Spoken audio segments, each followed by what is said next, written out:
اتبو سويتو تولد لازنورة تقاطامي بكاميرا قريتو نمتراف تهانتو يصبا نورا ነገር ግን እቶም ደኳትር እቲ ዝተወለደ ህፃን ክሪኡን ከለዉ ብጣዕሚ ይስንብዱ እታ ኣደ ኾነ እቲ ኣቦ እንታይ ከም ዝፍጠርሎ ምንም ኣይተረድኦምን እታ ነርሲ ነቲ ህፃን ክትሪኦን ከላ ብድንጋፀ ተጨኒቓን ሓሳባ ተሰሪቓን ደጊማ ክትበራበር ይከኣለትን እታ ኣደ እንታይ ከም ዝፍጠርሎ ምንም ከይተረድኣ ሓንቲ ሓኪም ነቲ ህፃን ሒዛቶ እናው ጎየትናው ናይ ሓደጋ ግዜ ክፍሊ ኸደት እቲ ኣቦ ብካሜርኡ ከትርፎ ዝሓሰበ ጽቡቕ ግዜ እውን ኣብቲ ክፍሊ ዝነበረ ማንም ከይተፀበዮ እቲ ዝኸበደ ናይ ህይወቶም ምዕራፍ ዝጅምረሉ ግዜ ይኸውን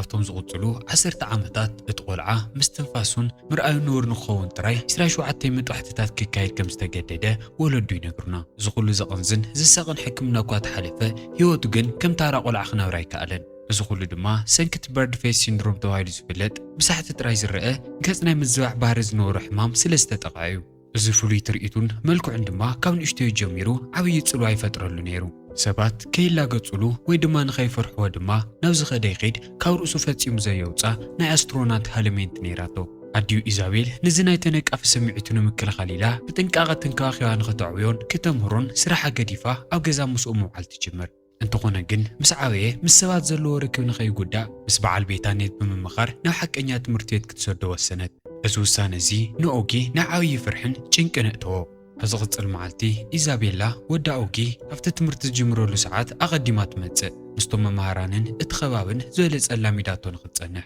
ዳይሬክተር እቲ ትምህርቲ ቤት ዝኾነ ኣቶ ቱሽመን ብጣዕሚ ለዋህን ንቑሕን ሰብ ስለ ዝነበረ ኦጊ ብጣዕሚ ሓፋር ምዃኑ ብምስትውዓል ዝበለጸ ንምልማድ ንኽሕግዞ ኢሉ ዝተፈላለዩ ቀልድታት እናቐለደ ከስሕቆ ይሞክር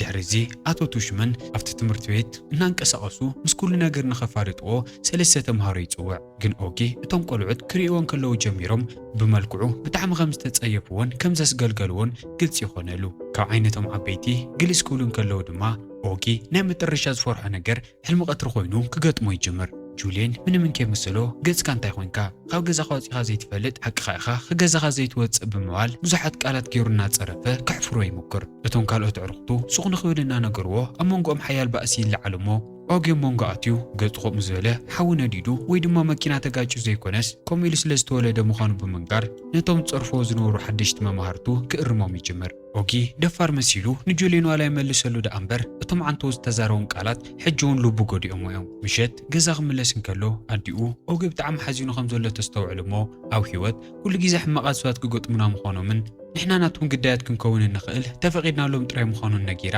ክተጽናንዖ ትሞክር ግኔት ብዛ ሓሳብ እዚ ፈጺሙ ስለ ዘይተሰማምዐ እንድሕር ዝኾነ ይኹን ሰብ ክድንድኖ ሞኪሩ ንነውፂ ክከላኸል ከም ዘለዎ ይነግሮ ግን ኩላቶም ትምህርቲ ክጸልኦ ዋላ እናተጸበይዎ ኦጊ ብዝገርም መንገዲ ኣብ ዝቕፅል መዓልቲ ናብ ትምህርቲ ክኸይድ ከም ዝደሊ ይነግሮም ምክንያቱ እውን እቲ ናይ ሳይንስ ክላስ ካብ ገዝኡ ኣብቲ ትምህርቲ ቤት ዝበለጸ ደስ ይብል ስለ ዝነበረ ኦጊ ብብዙሓት ነገራት ዋላ ዕድለኛ ይኹን ዳ እምበር ብስድራ ተዓዲሉ እዩ ኩሉ ግዜ ጎኑ ዝኾኑን ዝድግፍዎን ኣብ ሓዘን ሰዓቱ ክሕብኦሉ ዝኽእል ናይ ሓጎስ ቤት መንግስቱን እዮም ብጽባሒቱ ኣብ ናይ መጀመርያ ናይ ትምህርቲ መዓልቱ ከምቶም ካልኦት ኣብ ሰዓቱ ክርከብ ምስ ስድሩ ይኸይድ ኣብ ደገ ክወጽሑ ከለዉ ኣዲኡ ኢዱ ስጢማ ትሕዞሞ ሰባት ዝወልይወልዎ ዳ እምበር ኢግኖር ገይርዎን ክሓልፍ ከም ዘለዎን ናብ ልቡ ንኸይእትዮምን ብተደጋጋሚ ተስታውሶ ዓባይ ሓፍቲ እውን ጽቡቕ ውፅኢት ልዕሊ ምውፃእ ሕጉስ ኮይንካ ምንባር ልዕሊ መጠን ውሳነ ምዃኑ ተስታውሶ ብናተን ተጻራሪ ኣቡናት እንድሕር ዳ ሕማቓት ሰባት ገጢሞሞ ንድሕሪት ከይበለ ገጽ ንገጽ ንኽጋጠሞም የበረታትዑ ስድርኡ ብደገ ክረአዩን ከለዉ ዝተረጋግዑን ነቲ ጉዳይ ዘቕለልዎን እዮም ዝመስሉ ውሽጦም ግን ብናይ ኦጊ መጻኢ ህይወት ብጣዕሚ እዮም ተጨኒቖም ዘለዉ ድሕሪዚ ነቲ ኣብ ርእሱ ዝነበረት ንኦጊ ንዓመታት ትከላኸለሉ ዝነበረት ኤሌመንት የውፅሉ እሞ ሓቀኛ መንነቱ ንኽቕበሎን ጼርዎ ንኽጓዓዝን የስታውሶ ግን እቶም ተምሃሮ ንኦጊ ጽቡቕ ኣቀባብላ ይገበሩሉን ብዘስገልግላን ብዝጸለዮ ናይ ዓይንቲ ክጥምትዎን ከለዉ በረድ ዝደረቐ ኻራ ናብ ልቡ ከም ዝውግኣሎ ይቐንዘው እቶም መማህርቱ ኣራዊት ዝረአዩ ይመስሉ እናተገላወጡ ንኻልኦት ሰባት እናፀውዑ እናርአዩን ምሽኪ ናይ ኦጊ እናሰምዖም ብደው ይሓሚዎ ግን ኦጊ እዚ ኩሉ ሪኡ ኣብ ገጹ ፍሽኽታ ምርኣዩ ይቋረፀን ምክንያቱ ኣዲኡ ዝበለቶ ሓንቲ ወሳኒት ቃል ነይራ እንድሕር ደኣ ትዘለኻሉ ቦታ ምንም ዘይፈቲኻዮ ኣብቲ ፎትዮ ቦታ ከም ዘለኻ ጌርካ ሕሰቦ ድሕሪ እዚ እውን ኦጊ ኩሉ ሰብ ደስ ኢልዎ ዝቕበለሉን ዝፎትዮን ኣስትሮናት ገይሩ ነውሱ ይሓስብ ኣብ መጨረሻ እውን ተዓዊትሉ ብዙሓት ዕንት ሸጊሩ ናብ ክላሱ ይበፅሕ ኣብ ዝሓለፈ መዓልትታት ኣቐዲሙ ረኺቦም ካብ ዝነበሩ ቆልዑት ሓንቲ ዝኾነት ሻርሌት ምዉቕ ኣቀባብላ ትገብረሉ ጁልየን ግን ብቶም ካልኦት ተምሃሮ ሓሪፍ ክበሃል ስለ ዝደለየ ዮጊ ብጣዕሚ መፅልእ ቆልዓ ምዃኑ ምዝራዊ ይቕፅል ትምህርቲ ክጅምር እንከሎ መምህር ብራውን ኣቐዲሞም እቶም ተምሃሮ ነንሕድሕዶም ንኽላለዩ ይነግሮም ኩሉ ዘድሊ ተሲኻ ሽምካ ምዝራብ ጥራይ እኳ እንተኾነ ኦጊ ግን ልዕሊ መጠን ሓፊሩን ፈሪሑን ስለ ዝነበረ ፍቓደኛ ኣይነበረን መምህሩ ኣቶ ብራውን እናተዋውዖ ቀሲሉ ይትስእሞ ሽሙ ነጊሩ ከም ስታር ዋር ዝፎትዮ ፊልም ከም ዘይብሉ ድማ ነቶም ካልኦት ተምሃሮ ይካፍሎም ጁልየን እቲ ኣጋጣሚ ንኦጊ ክፀርፈላ ስለ ዝደለየ ካብቲ ፊልሚ ሓደ ክፉእ መልክዕ ዘለዎ ካራክተር ኣውፅኡ ይፅውዖ ግን ትክክለኛ ሰዓት ኣቶ ብራውን ጣልቃ ኣቶሞ ይቋርጾ ድሕሪ እዚ ኣብቲ ብላክቦርድ ካብ ጽቡቕ ምግባርን ትክክለኛ ምግባርን ክመርጹ እንድሕር ዳኣ ተነጊርዎም ኩሉ ግዜ ጽቡቕ ነገር ክመርጹ ከም ዘለዎም ብምጽሓፍ ሓደ ብሓደ እናተስአ ከንብብዋ ይገብሮም መልእኽቲ እዛ ጽሑፍ ሓፂርን ብቐሊሉ ዝርዳእን እዩ ነይሩ ጁልየን ግን ፈጺሙ ናብ ልቦ የእትያን ኦጊ ምሳሕ ንምብላዕ ኣብ ካፌቴርያ ወይኑ ኮፍ ክብል እንከሎ ጁልየን ደጊሙ መጺኡ ተጻሪፉ ይኸይድ እዚ ኸይኣክል ግን ኣብ ስፖርት ሰዓት ኩዕሾ ምድህራይ ክጫወቱ እንከለዉ እቶም ኩዕሾ ዝድረያ ናብኡ ግን ኦግን ጥራሕየን ኦጊ ብመከራ ናይ ትምህርቲ መዓልቲ ወዲኡ ገዝኡ ክኸይድ ክዳሎ እንከሎ ግን ጁልየን ስዒቡ ይመጽሞ ሕጉሳት ዝነበሩ ተምሃሮ ብገጽካ እናፈራርሕኻ ይትሕዝኖም ማስክ ጌርካ ተመጻኻ ይሐይሽ ኢሉ ከምቲ ምሉእ መዓልቲ ክገብሮ ዝወዓለ ክድህሎ ይሞክር ከምዚ ኢሉ ድማ ናይ ኦጊ ናይ መጀመርያ ናይ ትምህርቲ መዓልቲ መጠረሻ ብዘይብሉ ድንደና ይሓልፍ ኣብ ደገ ትምህርቲ ቤት ተዲኡ ክጽንሕ እንከላ እቲ ኤሌመንት መንጢሉ ናብ ርእሱ ይገብሮ እሞ ድራር ክበልዕ ንባዕሉ ከውፅኦ ፍቓደኛ ኣይነበረን ወለዱ ኦጊ ኣብ ትምህርቲ ቤት ሕማቕ መዓልቲ ከም ዘሕለፈ ስለ ዝፈለጡ ንኸዘናግዕዎ ኩሉ ዝተኽኣሎም ይሞክሩ ግን ዝገበሩ ኣላይገበሩ ደኣ እምበር ኣብ ናይ ኦጊ ልቢ ዝተፈጠረ ከቢድ ቆስሊ ክሕውይሉ ይከኣሉን ኦጊ ካብቲ መኣዲ ተሲኡ ናብ ጌናው ክፍሉ ክኸይድ እንከሎ ወዳ ከምዚ ኢሉ ሓዚኑ በይኑ ክትገድፎ ስለ ዘይደለየት ኢዛቤላ ስዒባቶ ትኸይድ ኣዲኡ እናሓገዘቶ እቲ ኤሌመንት ካብ ርእሱ የውፅኦ እሞ ምሉእ መዓልቲ ክፅረፍን ክዳሃልን እንከሎ ኣብ ዓይኑ ሓቂርዎም ዝነበረ ንምዓት ብሓዘን ምፍሳስ ይጅምሩ ኦጊ ድሕሪ ብሓዘን ዝተመልአ ነዊሕ መዓልቲ እታ ገፁ ጠፊኣ ዝነበረት ፍሽኽታ ደጊማ ትመጽእ ኣብ ኣፍ ደገ ተሓቢኡ ዝኹሉ እናሰምዐት ፀንሐ ኔት እውን ኣብታ ደቂቓ ማዕፆ ከፊቱ ናብ ውሽጢ ይኣቲ ከምዚ ኢላ ናይ ኦጊ ፀባብ መደቀሲት ብፍቕሪ ትመልእ ስድርኡ ንሓገዝዎ ኦዚ እቶም ኣብ ትምህርቲ ቤት ኩሉ ግዜ ዓይኖም መፍጢጦም ዝቕበልዎ ተምሃሮ ምንም ዘይመስልዎ ይኾኑ ናይ ሰባት ፍርዲ ተዘይፈቒዱሉ ንዕኡ ምንም ከም ዘይገብሮን መንነቱ ምፍላጥን ምቕባልን ዝበለፀ ሰብ ከም ዝገብሮን ምእማን ይጅምር ሕጂ ድፍረቱ ሙሉእ ስለ ዝኾነ ኦጊ ኣብታ ዝፎትያ ናይ ሳይንስ ትምህርቲ እውን ዝበለፀ ውፅኢት ከምፅእ ይጅምር ለካ እዛ ኦጊ ብጣዕሚ ዝፎትያ ናይ ሳይንስ ክላስ ንቶም ካልኦት ርእሲ ሕማም እያ ፈተና ተዋሂቦም ንኽምልሱ ክነገሮም ከለውን ልዕሊ ኩሎም ብጣዕሚ ተጨኒቑ ዝነበረ ጃክ ምዃኑ ኦጊ ዝተውዕሉ እሞ ክሕግዞ ስለ ዝደለየ መልሲ ንክቐድሕ ይነግሮ ኣብ ምሳሕ ሰዓት ጃክ ዓንቶ ኦጊ ንዝገበረሉ ነገር ከመስግኖ ቀስ ኢሉ ይቐርብ ኣብቲ ትምህርቲ ቤት ናብኡ ዝቐርብን ምስኡ ኮፍ ኢሉ ምሳሕ ዝበልዐን ናይ መጀመርያ ዓርኩ ድማ ይኸውን ኦጊ ናይ ልቡ ከካፍሎ ክጅምር እንከሎ ንጃክ በባልዕኡ ከም ዝሓፍር ይነግሮ ጃክ እውን ችግር ከም ዘይብሉ ንኽሪኦ ብፍልይ ዝበለ መንገዲ ምብላዕ ይጅምር ካብቲ ኣጋጣሚ ንሱ እንዳሓር ኦጊን ንጃክ ፈፂሞም ዘይፈላለዩ ናይ ቀረባን ናይ ልብን ዓርክቲ ይኾኑ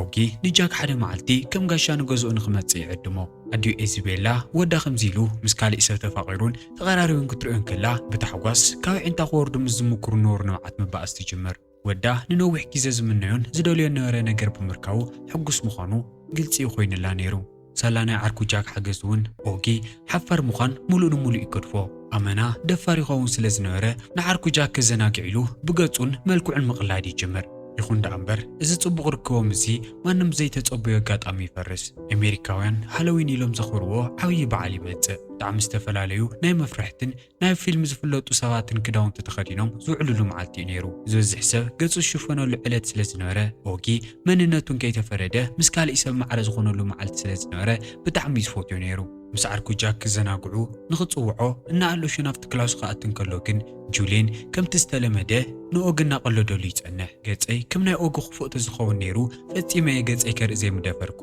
ንባዕለይ እቐትል ነይረ ኢሉ ድማ ኣብ ቅድሚቶም ካልኦት ተምሃሮ ይስሕቕ ብጎኑ ኦጊ ከም ዝሓልፍሎ ግን ምንም ኣይፈለጠን ኦጊ ፈጺሙ ዘይተጸበዮ ነገር ተሃልዩ ግን በጋጣሚ ኣብኡ ኮፍ ኢሉ ዝጸንሐ ጃክ ምስ ናይ ጁልየን ሓሳብ ክሰማማዓን ክሳብ ሕጂ ዓርኩ ኮይኑ ዝቕጽልሎ እቲ ዳይሬክተር ስለ ዘገደዶ ምዃኑን ይዛረብ እዚ ኩሉ መዓልትታት በብንእሽተይ ዝሃነፆ ድፍረቱ እውን ኣብ ሓንቲ ቃል ከምዚ ኢሉ ይፈርስ بحزن تملئ دما تطون كيولا نغزو يخيد ناوش تخفل اتيو ما نمسو نخيرو بشو اتماعصو يقلفو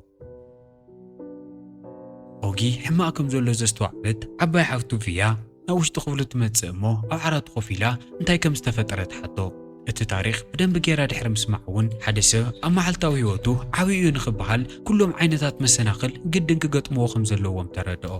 ግን እዞም ናይ ሓፍቱ ቃላት እዚኦም ንኦጊ ዝበለፅየና ድድዎ እቲ ኣነ ዘሕልፈሉ ክመክራ ንስኻ ክትሓልፍዮ ፈፂም ክተገዲድ ከይትፈልጥን ከምዚ ንዓይ ገጢምንኔ ዝበለፀ ተኣምንዮ ምዕርኽትኺ ፈፂሞም ኣይጠለሙኽን ኢሉ ካብ ክፍሉ ንኽትወፅእ ይነግራ ኣብ ክንዲ ምስኡ ተኻቲዓ ምውፃእ ቪያ ተረጋጊዓ ናብኡ ትቐርብ እሞ እቶም ህይወታ ዝገጥምዋ ዝነብሩ መሰናኽላት እታ ካብ ቁልዕነታ ጀሚራ ካብኣ ዘይትፍለ ነበረት ናይ ልቢ ሓርካ ንዘይተፈለጠ ምኽንያት ክትርሕቓ ከም ዝጀመረት ንኦጊ ተካፍሎ ግን ብሓሳባ ሰባት ንምንታይ ዝገይሮም ንምንታይ ከዚኢሎም ኢልካ ክንዲ ምሕሳብ ናይ ግልኻ ተፅዊትን ኣተሓሳስባን ክተስተኻኽልለካ ኢላ ከም እትኣምን ተረድኦ ምኽንያቱ ናይ ሰባት ውሳነን መማረፅን ፈፂሞም ክቆፃፀርዎ ይኽእሉን نحفتو تاريخ دحر مسمع اوغي اتحماق حزن يوصل مو او قصو دقيما في الشخطة الرئة حفت حقيزاتو اتمعلت نسو صبغنا هالوين بعالو على يحلف دامبر بعركو جاكس تسمع حيال كحدت فتسيمو يتفعلون دقي مناو تمرتفيت كملسن كلو اوغي خونيلو نوسخاو جاك يرحقا ازا حلفة معالتي اوغي خمز سمع زي فلت اجاكون نمتا ايزرحقن اللويلو كحسبن كيچنقن يجمر جاك نغزو تمليسو بزعوا اوغ مسدو ناوغع خنسمعون كلنا جن كاو بمفلايو بطعم خمس حزن ينقرا افتناي هالوين معالتي بزعوا اوغي مستون كالو اتك خلاص حما استزارون حريف نخبالن مسوم نمقراو كحجزون يلو طراي مخوننا نغران سمعو بحق جاك مس اوغ مزنغع جمره ات دايركتور جديدو انكون تنوره كم معالتي نمعالتي جن دحرز استالاشين ملكع زيولو قص بطعم بليحن فلاطن اتمساسال ساعه دما لوان سو كم زلو يستوعل سو بطعم صبغاتن ززناوغعن غيزاتات سلاز حلفه ناي اوغناي لب عرق خون كاوشتو يزمنا نيرو تعزقن بزرغو غاطامي نا اوغ قرو ولا يمكر دامبر اوغي فصيمو غص يهون نيرو اوكيدي اتون كالوت ممهرانو جاك كاو اوغي غل فيروس حليفويو كندز زقرو ليلوم نقلاد يجمرو جن لو وا زخونت سامر زقول حميتنا سمعت سوكت ولي دليتن دعلت مسحة حيزانا فتخوف زولو لبوتات متسمو ما حزوقت كون كم تدلت نقرو جن كلمة حجي بصفوتي عركو استخادة اوغي نساون كاوي تحيشن بمالن الدايركتور اقدي دوايا محازاي تخون لايلو بمترطرن اما جمرات صبق ملسي ملسلان جن سامر تسفاب زي مقراط بسترقاقعن طعمن قالات كتزارون كلا محازا انا خخون فغادنيا يخون اوغي كافت جيزة سندحر مس سامر صبق جيزة خحلف يجمر اتمس جاك زنورو ركب كفرسن كلو تسيرو زنورو لبوون كسيلو ختصقن يجمر كمزيلو حد ورحي يحلف جن اوغي حجو النجاك فتسيمو عدل كوي دلين جن جاك كسا حجي نمنتاي اوغا خند زاكل كرحو خمس وسنه فتسيمو خردو يكالن اتم مخنات قدن كفلت سلازنورو حد علت نسامر يسعوامو نمنتاي اوغا خمنهم زقبر لي حتى جن سامر ولا تقدا بدن بجيرات فلوت ودا امبر قلت جيراي تزاروتون نيشهين تحديقالو دما تخيل جاك انتاي كمتلا شو عمن ما يتردون ملؤ معلتي نحسولو دحر مصنح جن انا ساينس كفلي اتتوستا هندوت نورؤسي مصلمو زعوا اوغ خزارب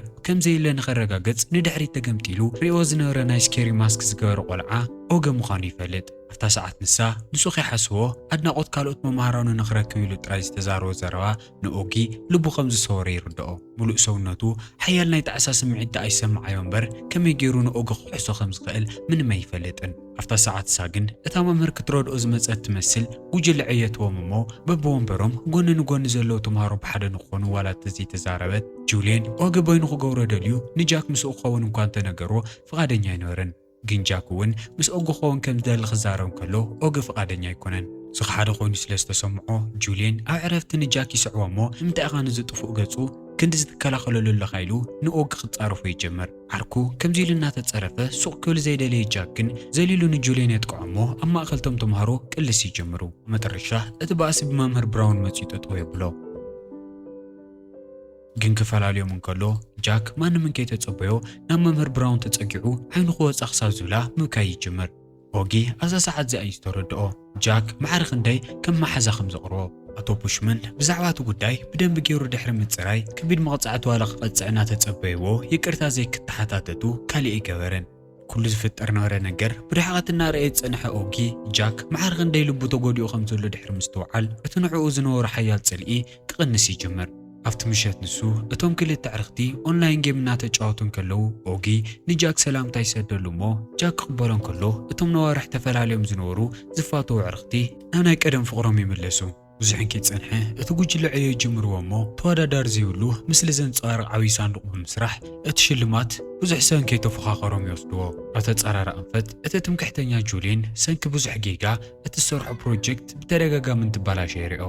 ብጊዜ ድሕሪ ግዜ ድማ ኦጊ ንኹሎም መማህርቱ ናይ ሰብ ዋጋ ኣብ ገጹን መልክዑን ዘይኮነስ ኣብ ትኽክለኛ መንነቱ ኮይምህሮም ይጅምር እሞ ሓደ ብሓደ ናብ ጠረጴዝኡ እናመፁ ቁፅሪ መሓዙቱን ኣዕርኽቱን ልዕሊ ናይ ማንም ክኸውን ይጅምር። ኣብዚ ብርኪ እዚ ኦጊ ናይ ኩሉ ሰብ ፍቕርን ክብርን ጥራይ ዘይኮነ ሸኒፉስ ኣብ ሙሉእ እቲ ትምህርቲ ቤት ብወንደርቦይ ብዝበሃል ሳውጋ ዝፍለጥ ተኣምራዊ ጅግና ይኸውን። እንተኾነ ግን ጁልየን ስዕረቱ ከስተመቕረ ይደለየን። ናብ ኦጊ ድማ ክፉእ መልክዕ ዘለዎ ባምቡላ ዝተሰኣለላ ወረቐት ይሰደሉ። ካሊእ ትረፍ እቲ ናይ ክላሶም ፎቶ ክፉኣት ሰባት ኣይፍቀዱሉን ኢሉ ብምጽሓፍ ንኦጊ ብፎቶሾፕ ገይሩ ከም ዘይነበረ ይገብሮ። እዚ ክበሃል እንከሎ ኦጊ ዋላ ሓያል ቃንዛ ይሰማዓየ ደኣ እምበር ኣመና ለዋ ስለ ዝነበረ ቂምታ ክሕዘ ይደለየን። ምክንያቱ ዓባይ ሓፍቱ ዝወለቶ ሓደ ነገር ነይሩ። ናይ ካልኦት ሰባት ውሳነን ኣማራፅን ክንቆፃፅሮ ስለ ዘይንኽእል ናይ ባዕልና ኣተሓሳስባ ጥራሕ ኢና ክነስተኻኸል ዝግብአና ኢላ ክትዛረቦን ከላ ኣብ ተመሳሳሊ ሰዓት ንኦጊ ብዘይ ምቁራፅ ክፀርፎን ከዋርዶን ዝምኩር ዝነበረ ጁልየን ብኩሎም መማህርቱ ትክክለኛ መንነቱ ክኽሸፍ ይጅምር። ብጣዕሚ ሕማቕን ክፉእን ሰብ ገይሮም ክሪኦ ስለ ዝጀመሩ ድማ ከምቲ ንኦጊ ኣብ ናይ መጀመርያ መዓልቱ ዝፍንፍንዎ ነበሩ ንጁልየን ሰንኪ ሕማቕ መንነቱ ክፍንፍንዎ ይጅምሩ። ድሕሪ ዝተወሰነ ግዜ ተምሃሮ እቲ ትምህርቲ ቤት ንነዊሕ ግዜ ብዓቕሊ ክጽበይዎ ዝጸንሑ ዓድኻ ናይ ምፍታሽ ናይ ክረምቲ ፕሮግራም ይመጽእ። ኦጊ ኣብቲ ዕለት ንሱ ብጣዕሚ ተሃንጥዩ ስለ ዝነበረ ንስድርኡ ክቻው ምባሉ እኳ ኣይስታወሶን። ኣብቲ ግዜ እሱ ዘሕልፍዎ ነበሩ ዝተፈላለዩ ብጃልባ ናይ ምጓዓዝ ገመድ ምዝሓብ ምውድዳርን ካልኦት ጨዋታታትን እቶም ቆልዑት ናይ ህይወቶም ዝበለጸ ግዜ ክሕልፉ ይሕግዞም ነይሩ። ሓደ ዕለት ግን ፊልም ይርእዩ ዝነበሩ መዓልቲ ኦጊና ጃክ ብጣዕሚ ስለ ዝደበሮም ማንም ከይሪኦም ሸሊኾም ይወፁ። ንዝተወሰነ ደቃይቕ እናተዘናጉዑን እናውጉዑን ድሕሪ ምጽናሕ ዕድሎም ዝተረገመ ኮይኑ ኣብ መንገዲ ካብኦም ዝዓብዩ ተምሃሮ ይረኽቡ እሞ ንኦጊ ሰንኪ መልክዑ ክጸርፍዎን ክሸመቕዎን ይጅምሩ። ዝኽርኢ እንከሎ ጃክ ንዓርኩ ክሕግዝ ኣብ መንጎ ከኣቲ ይምክር እሞ እቶም ደንደንቲ ደፊኦም ናብ መሬት የውድቕዎ። ኦጊ ጃክ ከምዚ ኢሉ እናተወቕዐ እናርአየ ስቕ ኢሉ ክጥምት ከም ዘይክእል ይፈልጥ እዩ። ድፍረቱ ብምእካብ ኢዱ ሓፍ ኣቢሉ ድማ ክበኣስ ይዳለ። ንሱ እውን ተደፊኡ ናብ መሬት ክወድቕ እንከሎ ሓጋዝ ዘይብሎም ብደንደንቲ ተኸቢቦም ይተርፉ። ኣብታ ሰከንድ ንሳ ግን እቲ ኤምስ ዝበሃል ኣብዛ ሓጊዘ ምስ ጁልየን ኮይኑ ንኦጊ ዝፀርፎን ዘሕፍሮን ነበረ ቆልዓ ብድሕሪት ይመጽእ እሞ ንኦግን ጃክን ዘርዩ ምስቶም ዓበይቲ ተምሃሮ ክበኣስ ይጅመር። እቲ ባእሲ ንብዙሕ ደቂቓ ከይጸንሐ ግን እቶም ቆልዑት ከም ልጡላ ዝኽእሉ ዕድል ክረኽቡ ከለዉ ብሓደ ይሃድሙ። እቶም ቆልዑት ከም ዘይርክዎም ርግፀኛታት ምስ ኮኑ ደው ኢሎም ብዘጋጠሞም ነገር ብሓደ ምስሓቕን ምጭዋትን ይጀመሩ። ቅድሚ ሕጂ ኩሉ ግዜ ዝድንድንዎን ዝፀርፍዎን ነበሩ ቆልዑት ኣድኒቖሞ ሰላም ንኽብልዎ ቀርቡን ከለዉ ኦጊ ደስ ኢልዎ እቲ ሰላምታ ይቕበሎም። ነቶም ካልኦት ታራ ሓንቲ ቃል እኳ እንትኾነት ንኦጊ ግን ዓባያ ነይራ። ሕጂ ዓይኒ ካልኦት ጥፉእ መልክዕ ዘለዎ ሕንጉጉ ወይ ድማ ኣራዊት ኣይኮነን ማለት እዩ ነይሩ። ኣብ መጀመርያ ከኣትዮ ብጣዕሚ ፈታኒ ኮይንዎ ዝነበረ ትምህርትን ማሕበራዊ ህይወትን ብጽቡቕ መንገዲ ከም ዝወድኦ ክርድኦን ከለውን ቀሲሉ ናብ ገምገም ጥቓላይ ይኸይድ እሞ ሓጓስን ኩርዓትን ዝተሓዋወሰ ንብዓት ካብ ዓይኑ ምውራድ ይጀምራ። ምክንያቱ እዛ ስምዒትን ሰዓትን እዚኣ ዳርጋ 10 ዓመት እዩ ተጸቢዋ። እቲ ጉዕዞ ተወዲኡ ንገዝኦም ክምለሱን ከለዉ ኦጊ ብጣዕሚ ደስ ኢልዎ ብዛዕባ እቲ ባእሲ ንወለዱ ተሓጒሱ ፍሽኽታ ገጹ ተሳኢሉ ክነግሮም ይጀመር። ስድርኡ ዋላ ብጣዕሚ ይጨንቑ ደኣ እምበር ኦጊ ኣብቲ ባእሲ ንሱ ዝሰዓሮ ደንደንቲ ዓበይቲ ተምሃሮ ዘይኮነስ እቲ ንዓመታት ብሕፍረተ ገዝኡ ንኽእሰርን ሄልመንት ካብ ርእሱ ንኸየውፅን ዝገብሮ ነበረ ሓያል ናይ ፍርሓትን ሕፍረትን ስምዒት እዩ። እቲ ትምህርቲ ተወዲኡ ዝምረቐሉ ሰዓት ክኣክል እንከሎ ኣብቲ ወለዲ በዓል ማንም ሰብ ከምቲ ዝጽበዮ እቶ ቱሽማን ናይዚ ዓመት ናይ ዝበለጸ ናይ ተምሃራይ ሽልማት ብትምህርትን ጸባይን ዝሓሸ ውፅኢት ንዘምጽእ ቆልዓ ክህቦ ይጽበ ነይሩ። ግን ኣቶ ቱሽማን እታ ዋንጫ ትወሃብ ንዚ ዓመት ዝበለጸ ጸባይ ዝነበሮ ተምሃራይን መንነቱ ብደንቢ ገይሩ ዝሃነፅን ኣብ ልዕሊ ካልኦት ተምሃሮ ኣወንታዊ ሓያል ጽዕንቶ ዝነበሮን ከም እትወሃብ ብሕሪ ምዝራብ ናይ ኦጊ ሽም ይጽውዕ። ኣቶ ቱሽመን ምዝራዊ ይቕጽል እሞ ንኦጊ ብዙሕ ሓይልን ጻዕርን ቃንዛን ተጠቒሙ ንኹሎም ተምሃሮ እቲ ትምህርቲ ቤት ከመይ ገይሮም ለዋሃትን ለጋሳትን ክኾኑ ከም ዘለዎም ስለ ዘምሃሮም ብዘይ ምቁራጽ ኣብ ቅድሚ ወለዶም የመስግኖ።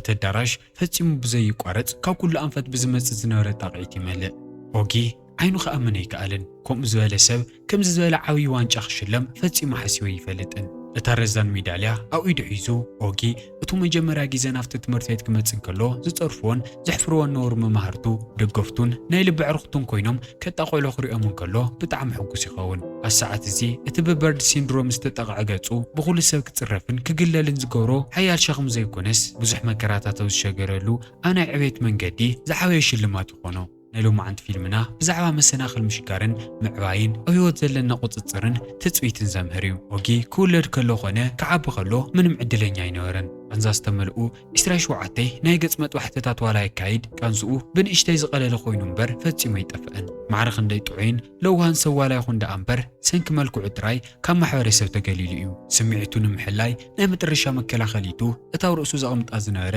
ረዛን ሄሊመንት ጥራሕ እያ ነይራ። ألا كل جيزة تسفى زي كورتون كوجونو زي فلوين سودرو أجن اتبقى بان كل كلات نستملقه نعويت من جدو زغال لخون كيليو سلا حاجة سودرون ممارتون تنكارون بزح زحالة أوجي أزبرك زبط إحنا رأنايو فيلمنا يودا نايلو معند فيلمنا بزح تمايركم من تزناقعكم من كتكونو تسفى يجبر بوجني كعسرته شعتي ويخالفه كدي كمتوو أو كومنت متحف لشانلنا سبسكرايب فيديو تاعنا لايك ممال ناو تركيز حاجزكم يفلينا بخلوت فيلمتات دقيمنا خسان رخب سنة يتصنحو